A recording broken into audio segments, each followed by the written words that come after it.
And then he encouraged us to continue to do the work of the Treasury and make sure that the institution remains strong in the face of the challenges that we were facing. From paragraph 15 to paragraph 16 of your statement, you transition to a different topic. And before we get there, can I ask you something about this? Were you given any official notification by the Office of the Presidency about the forthcoming dismissal of Minister Nene? None whatsoever. Are you aware that some highly connected individuals are reported to have had prior knowledge of Minister Nene's dismissal? Yes, I have picked that up. Can you share with us your knowledge in that regard? It is, Chair, yes, I can share this, but this is one bit that I'm uncovering. It's too much hearsay. But I will put it this way.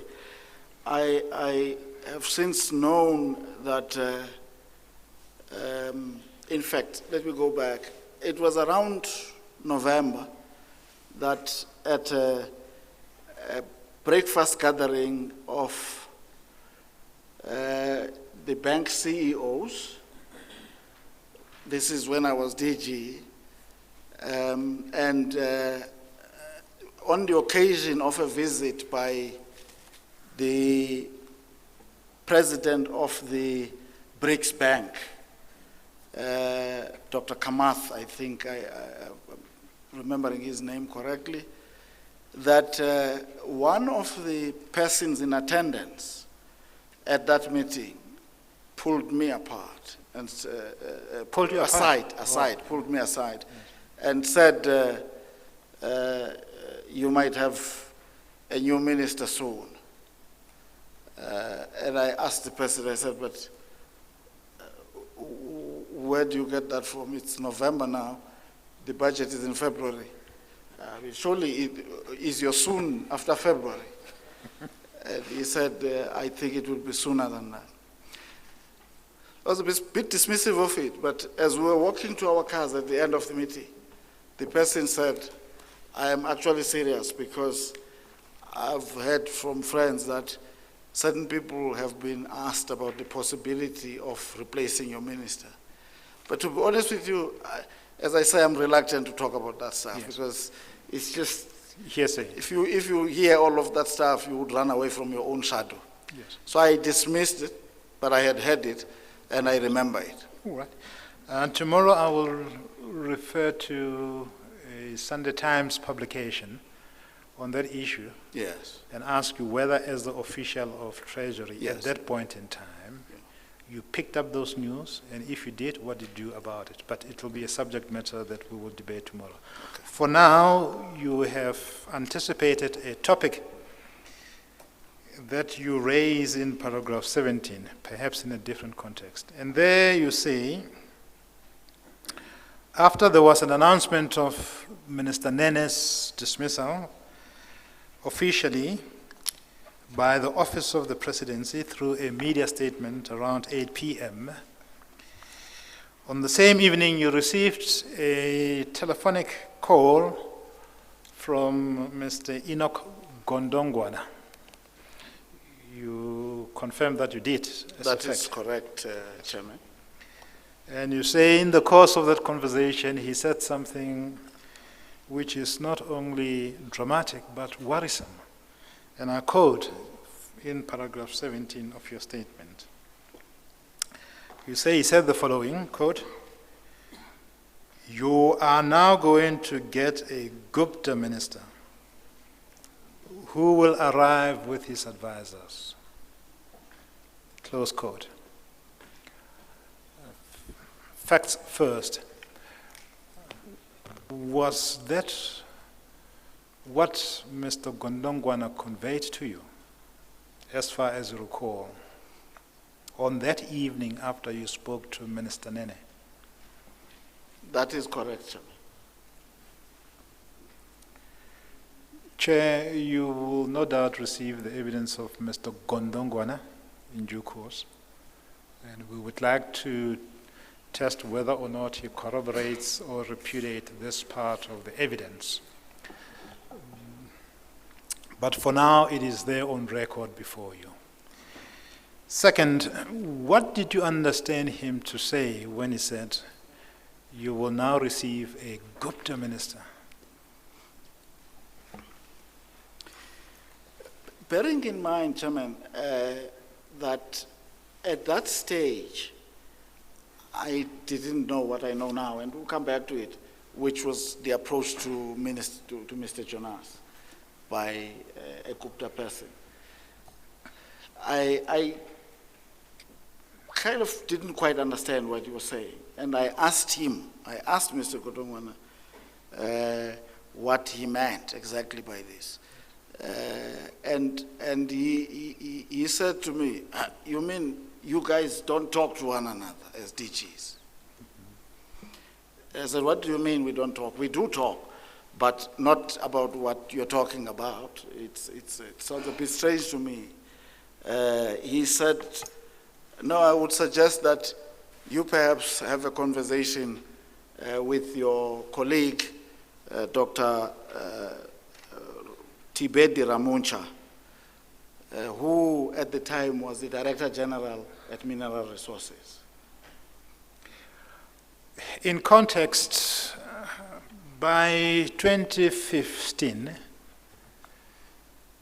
reference to the Gupta name or Gupta family had already taken widespread public reporting by the media. What I want to establish from you is that at that point in time, what did you know about the Guptas or the Gupta family? There had been stories about their proximity to President Zuma,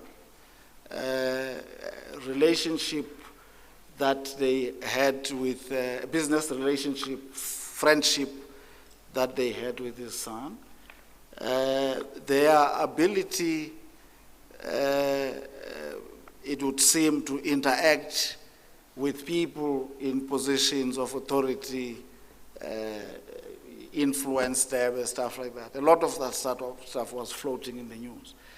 Like I say, some of it, it's easy to take it at first value because you can connect things, but some of it, you sometimes dismiss it partially. Until, of course, a few other things happen. And then when you look back, you start to connect that, no, what you actually saw and half believed, or sometimes tried to dismiss, in fact, had a lot more to it than meets the eye. I'd like to test your knowledge on that topic with reference to credible evidence which has now been placed before the chairperson around the Gupta family or components of its members. By this time, it had become public knowledge that there was the famous landing of an aircraft at Waterkloof military base. What was the knowledge in that regard? Sorry, I missed just the last part. I couldn't hear the last part. There was the Republic widespread report of the famous landing, I got that part, yeah. or infamous landing at the Waterkloof military base of an aircraft carrying guests of the Gupta family for a wedding in Sun City. What was the knowledge of that fact in that regard? No, clearly, I mean, in fact, I would say, Chairman, I mean, the statement that Mr. Gondongwana made, I mean, at the moment when he made it, if we connect it to that, I suspect that part of why I registered it and almost forgot it quickly, actually, was the fact that I was overwhelmed. Remember, this is like a short while after Minister Nene has just said to me, I've been removed. So there was a sense of bewilderment, I must say. But at the same time, on reflection, not even long afterwards, it was clear to me that there is something big happening around this removal of Mr. Nene and the appointment of a new minister, and of course some of the stuff that I presume we'll get to now. Indeed, and that's what I want to suggest to you, that this reference to a Gupta minister being conveyed to you in the context of a traumatic moment to you, when a close minister you worked with had just been fired, summarily and without any prior notification to you, must have meant something serious to you when you're told that you're going to get a Gupta minister. It definitely did, but of course, bearing in mind, as I say, it definitely did, without a doubt. But I qualify it as it becomes evident in the statement that, for an example, to illustrate, by the time I get to Mr. Nene, my preoccupation was with just how to comfort him and deal with him, rather than face up to this reality that, in fact, in a matter of hours, I'm going to be meeting a new minister, and of course, all that meant. Of course, after the conversation we spent with Mr. Nene, a whole lot of these things then came together to me. And as I refer to this, to some of this in the statement, it was a matter of hours that afterwards I started to borrow from my former boss's phrase, connect the dots. And I say in a matter of hours because as I get to the statement, I don't want to run ahead of myself. When I then met one of these gentlemen as the advisors, it immediately struck me like a big rock between my eyes that so there was something in what Mr. Kotogana was saying. Not that I dismissed it as an untruth when he said it, but I'm saying the context of things. And of course, I must say, given its abnormality, I mean, it's I almost used a very inappropriate word, but I almost want to ask for forgiveness when I actually didn't utter it. But if you just think about, Mr. Fuzil, if you just think about, you have said two things that I haven't heard, and of all the people here, I must be the one who hears the evidence. But was it deliberate intended that I should not hear that part of the evidence? Yes, part of it. But essentially, if just for purposes of reflection, think about this. And I won't be long with this. You start the week with trying to make a budget for the country. There is an announcement that fees for higher education are going to be frozen for a year. No one knew the amount before the decision was taken. And I didn't know about it until it was on TV. And I was the Director General of Treasury. I was not that important, but at least I would have expected the Minister of Finance to know about it. He didn't, actually. So if you have that context, which is so complex, then your Tuesday is about this big thing, nuclear. And it happened in a way that Mr. Nene and Mr. Gordon have told. I will have my chance to tell about it, but it's not, it's inappropriate. It's inconsistent with what I had known the civil service to be about, how government used to work. And then, in essence, we had reached that day of Mr. Nene's removal without having national allocations approved. Essentially, we didn't have a division of revenue, which is the basis on which all three spheres of government plan, right? Yes. So in the evening when I'm overwhelmed by this, I hear that the minister has been fired, replaced by another person. And then someone sort of phones me and says, look, by the way, the person you'll be getting has been sent to you by the Guptas. I mean, I just couldn't, I was honestly, I can say, bewildered, because appointing a minister is a very serious job, regardless of which portfolio and what time of the year it is. But appointing a minister of finance at a time when the situation is as I have characterized, to be told that, by the way, the person is sent by the Guptas, just didn't make sense to me at all, at the point it happened. When Mr. Kotongwana called you, was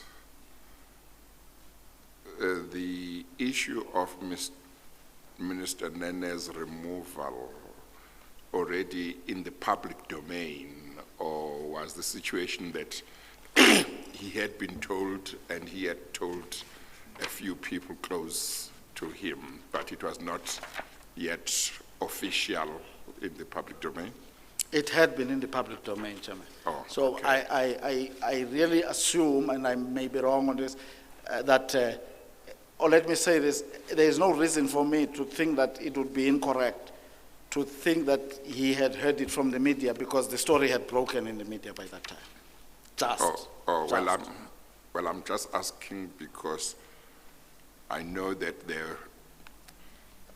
I know from the evidence of both former Minister Nene and Minister Godang that there are times, or there have been times, when a minister hears on TV for the first time that he is no longer minister. But I know from former Minister Nene's evidence that I think on that occasion he was called and he was told. So that's why I was wondering whether by the time, and he did say in his evidence, after he had been told, he kind of shared the information with people who were close to him. So I was wondering whether when Mr. Kotongwana phoned you, it was already in the public domain or not. I think it was already in the public domain, Chairman. But I wouldn't take it, I wouldn't dismiss it totally that he might have known before the time, but I'm glad to know that he will be coming, because he can explain at what point he got to know about it.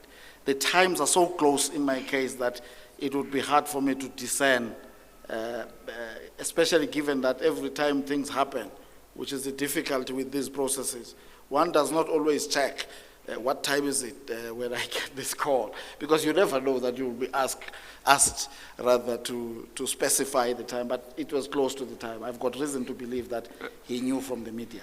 Yeah, but also I think it's common knowledge that usually the announcement of the removal of one minister and the appointment of another one usually happens, I think, at the same time. But sometimes there is some gap.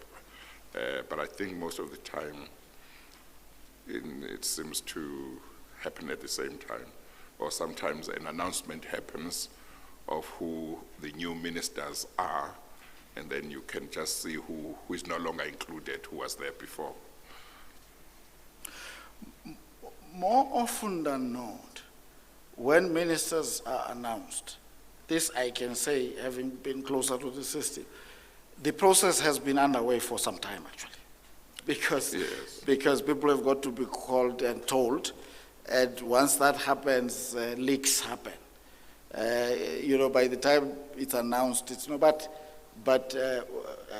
of course, except for this one incident that I know also, which happened during our time of Minister Gordon, who learned with all of us on television, and Mr. Crazy Jonas, Yeah. when the replacement was announced. Generally, it comes out in the media first. But in my case, I got to know about it before it was in the media, because Minister Nene, as he got out of the presidency, sent me that SMS. That I know for sure, because it must have been between 6:30, and around 7. Then the story, my recollection is that broke in the media closer to 8 p.m. And Mr. Godongwana's call is somewhere around that time. So I presume he had heard about it from the media, but he can confirm this. Okay, thank you. Chair, I see that it's shortly past 4, but I'd like to explore a concluding topic with your leave. But we are available to remain here for as long as you want us, subject to the convenience of Mr. Fuzile. Well, if it's convenient to everybody, including Mr. Fuzile, maybe we could go on until 4:30. How is that fine with you? Or will that inconvenience you in terms of whatever you might have planned? The honest truth is that the later for me, the better. Okay, thank you. Okay, all right, thank you. Okay. Mr. Fuzile, of course, the content of your conversation with Mr. Godongwana extend far beyond what we have just covered. In your statement, you also indicate that he said additionally the following, that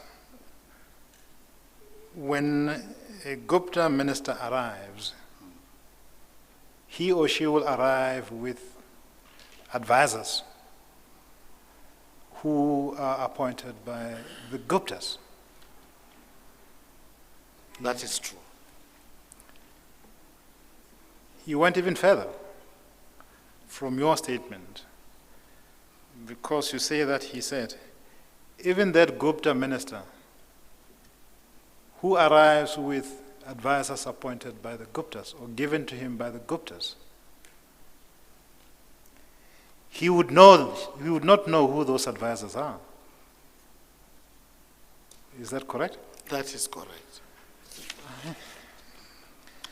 That's a fulsome. Mr. Malega, is that part which you have mentioned to him now, which you say came from Mr. Godongwana, is that outside of the statement? No, it is in the statement. No, Chair. because Can I take you through I read it and I didn't seem to remember that part. Just to be clear and to be factual, perhaps I should read with you, Mr. Fuzile and Chair, from... Or even better, let him read it. I'm grateful to you, Chair. Can I ask you to... Yes. If you just, I mean, you start, let me read 17 perhaps just for emphasis. Yes. That evening I received a call from Mr. Godongwana who said, and I quote, "You are now going to get a Gupta minister who will arrive with advisors," unquote, or close quote. 18 goes on to say, I asked him to elaborate what he meant. He said, I should watch it. My new minister is likely to come with advisors he does not know. They would be given to him. I put given because that's his word, and I think it's a powerful word in this context, to him by the Guptas. And as I say, I've used the word here, maybe I used bewildered. I was perplexed. You hear it, you believe it, but you don't believe it. Of course, we will test that with Mr. Godongwana. But from what he has conveyed to you, I mean, this is a serious, serious violation of the Constitution. It's almost what I call a kitchen cabinet. Yes, at the risk of getting into trouble with, maybe Mr. with my legal Fuzile. advice, I had used a stronger word to describe this situation. But it is as you characterize it. Yes. Well, Chair, we will reserve that characterization until Mr. Godongwana testifies. But this goes to the heart of paragraphs 1.1 to 1.3 of your terms of reference.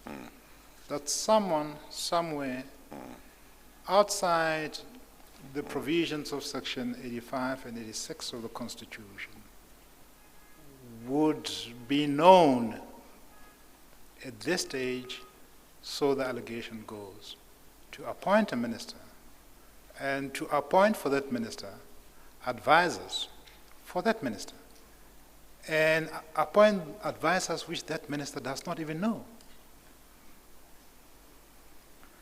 Anyway. Well, before you proceed, Mr. Fuzile, you did say earlier on that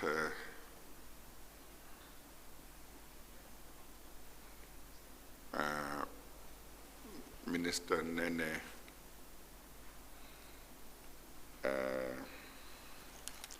told you what had happened, that is now when you met him after he had sent you an SMS, told you what had happened.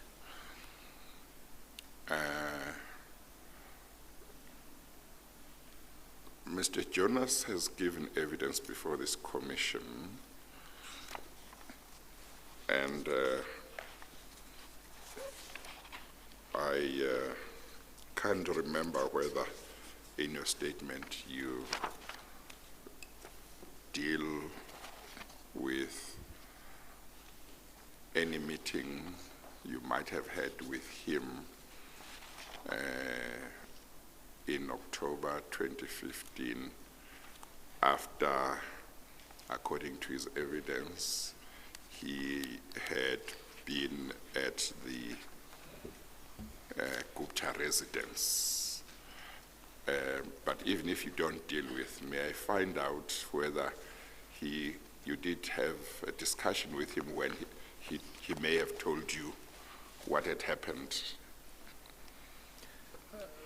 Mr. Later, Fuzile, can I ask yes. in that regard to go to page 72? Yes. Just to give you context as you Thank you. answer fully Yes. the question pointedly put to you by the chairperson. Yes. Can you please go to page 72 of Exhibit P and reflect on what you say from paragraph 77? Yes. Thanks for that. 71, I mean, 71. Chairman, thank you very much for that guidance, Mr. Malek. You are right that you are remembering the statement. Yes, okay. Yes. You might not need to Go through it now. to deal with it, and Mr. Malega will indicate if he would want you to deal with it at some length. The question I want to ask you is whether in that conversation that you had with Mr. Jonas Yes. about the meeting that he said he had had at this Gupta residence, whether you remember whether he mentioned that he, apart from being offered the position of Minister of Finance, which at the time was held by Mr. Nene, whether you have any recollection whether he also said he had been told that if he wanted advisors, he would be given advisors. I remember it, Chairman, vividly, that when I met Mr. Jonas, and we will talk about it when we get to it, Mr. Malek, he told me that one of the things that the Gupta person he met said to him was that among the tasks, first tasks that they would expect of him in return for being given this senior position and, of course, the money that went with it, the immediate amount and the huge sum to be paid later, he was asked that he should remove 4 of us, and we'll get to the details of who those people were.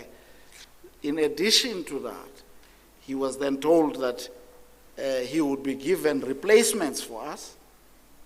So in other words, for the 4 of us who were going to be removed, but he was also going to be given advisors, which actually dovetails with this story of Mr. Godongwana, which I didn't solicit, just came from a call from someone who has got great familiarity with me. In fact, I call him a big brother friend, who just said, look, this is going to happen now. So when you connect then this story, one point, and the other story from Mr. Jonas, they just fit like a glove in a hand that it has been designed around. Yeah. I wanted to ask you about that because, of course, there is a denial on the part of the members of the Gupta family, as well as Mr. Duduzane Zuma, I think Mr. Fana Hlongwane as well, the latter two having been present at a meeting with Mr. Jonas. There is a denial that any offer was made to him at that meeting, and that or by any of the Gupta brothers. So, but I just wanted to check, because he certainly gave this evidence that he was told that if he wanted advisors, I may be wrong about how I'm phrasing it, but he could get advisors, or he would get advisors. And then now you have given evidence that Mr. Godongwana said to you before you might not have known who the new minister was at that time. I don't know at the time of Mr. Godongwana's call, but certainly you didn't know any advisors that he might have been planning to bring. So you get a call from Mr. Godongwana who says you'll get a Gupta minister who will come with advisors given to him by the Guptas. And then, of course, we do know that we understand from the documentation that when the new minister came, there were certain people that came with it, and I think the statements of some of the people from Treasury gives names of people, and one said he was an advisor and another one was chief of staff that the new minister came with. Okay, thank you. Chair, the question you raised is very, very important, and with your leave, I would like to jump to it. Okay, all right. And skip a lot of things that we'll discuss tomorrow with Mr. Right. Fuzile. Okay. Because it connects, to use the famous phrase, the dots. And Mr. Fuzile, if you don't mind, I am going to jump at least 40 paragraphs of your statement and ask you to go to paragraph 71 on page 72. And in paragraph 71, you reference a meeting which took place as a result of a telephonic call from Mr. Jonas on the 11th of December 2015. That, in context, is 2 days after you had received the call from Mr. Godongwana. You recall that? That's correct, I recall. And on the 11th of December, he asked you to meet with him, and ultimately, after some conversation, you choose a hotel somewhere in Garsfontein, and you meet with him. Correct? Yes, that's true. And then over the page in paragraph 73, you talk about how the conversation between you and him went. For now, I would like to focus on his side of the conversation, which is what he conveyed to you. And the first is at paragraph 75. Can I ask you to read for us your record of what he said to you at that point in time? at paragraph 75 on page 73 of the bundle, I say that the Deputy Minister also said, Mr. Gupta said he should remove or dismiss 4 of us. Mr. Ismail Momoniat, who was the DDG responsible for tax policy and financial regulation. It's important to underline this financial regulation is the section that then assists the minister with the development of policies for anti-money laundering and stuff like that. You can see the relevance of the importance of that role. Mr. Kenneth Brown, who was the first Chief Procurement Officer, which is the section that helps with writing rules relating to procurement and also oversees compliance with the procurement rules. So when, for instance, people would ask for procurement in a way that's irregular, this is the section that would have to stop that. Yes. Can I interrupt you there? Yes. Chair, when we begin to deal with the SOEs, hopefully beginning with ESCOM, the name of Mr. Brown as the Chief Procurement Officer within National Treasury will feature quite a lot, because there was some staring and stress that he caused in that regard. So that was the context, but I'm sorry to interrupt you. No, that's fine. Go ahead. I'm perfectly fine with that. Yes. And then Mr. Andrew Donaldson, who was running the Government Technical Advisory Center, and of course myself. So those were the 3 people that, four. That he told me he had been asked to remove at that time. And of course, it was in that context immediately that he said, which is something I don't capture here, but I capture it earlier, if you remember from that other paragraph. Yes. In the way in which I referenced what Mr. Godongwana said, pardon me. Yes. He said at that point that, in fact, this guy says he will give me replacements for you guys and advisors. Yes. And then can you then read the conclusion you draw from what Minister Jonas said to you in paragraph 77? You can skip paragraph 76 for now.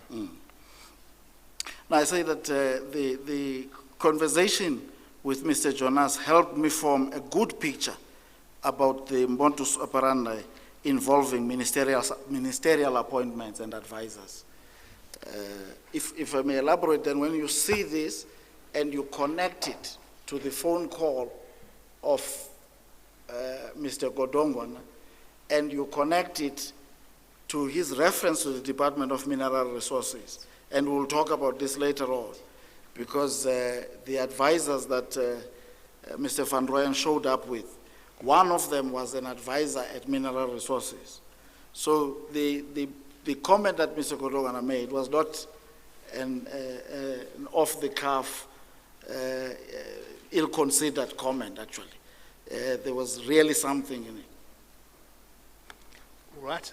Then I ask you to read paragraph 80 to reinforce the very conclusion you've expressed in paragraph 77. I say, Mr. Chairman, I was starting to get a picture that there was a connection between what the Guptas wanted and what the president of the country wanted and was doing. Okay.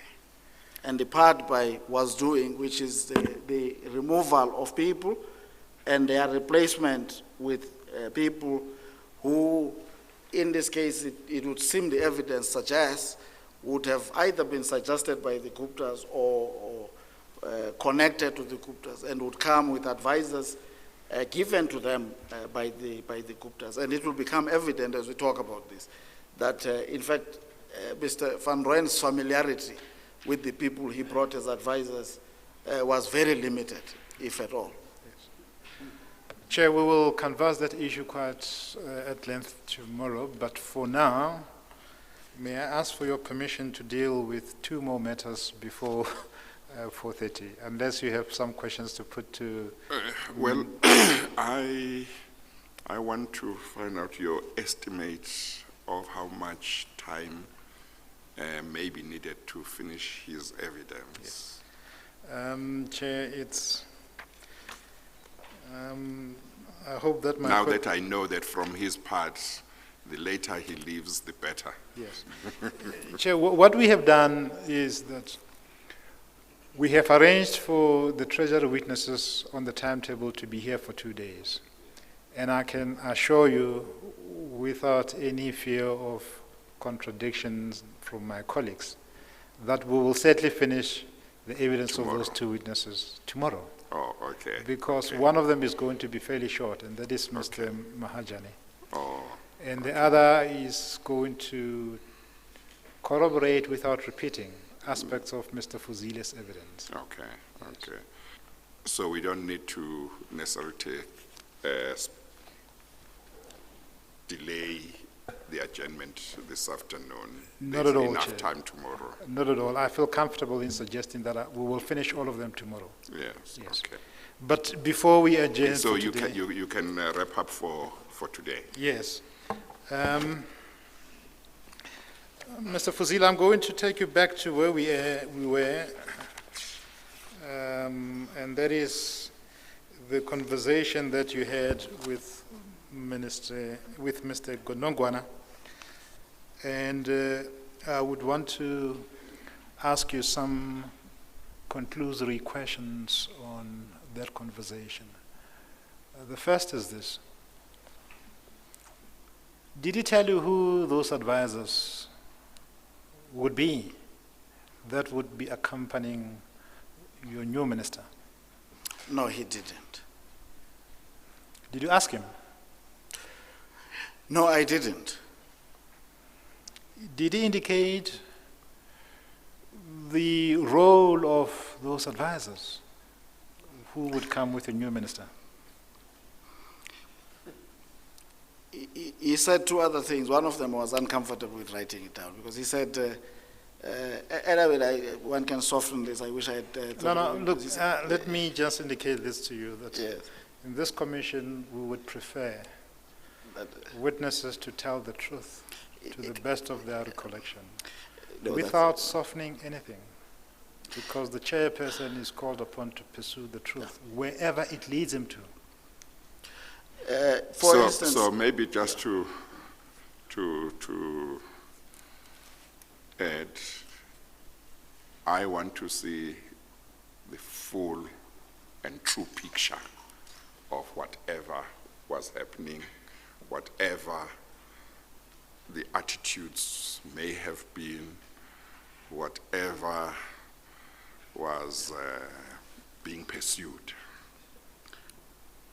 in fact, let me just be upfront with this. He said something to the effect that they would be of Indian descent. They would, They would be most likely be of Indian descent. And then he also said something to the effect that they are likely to control the minister.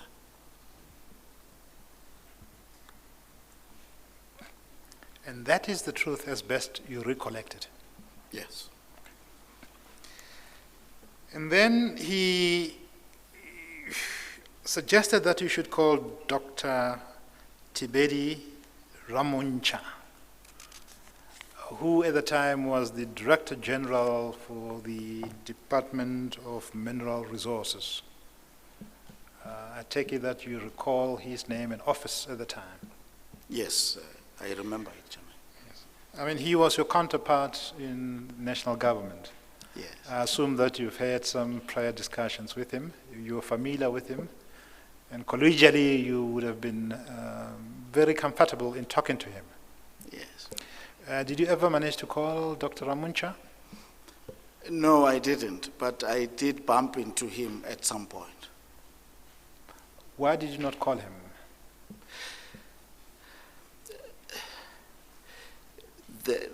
I was a bit concerned because it's lots of inferences. In fact, I think that after what happened Friday, I had my picture.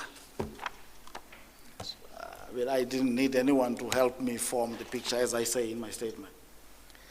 And I still hold that picture actually is correct. And And I assume from that answer that you did not require any further corroboration from No. anyone.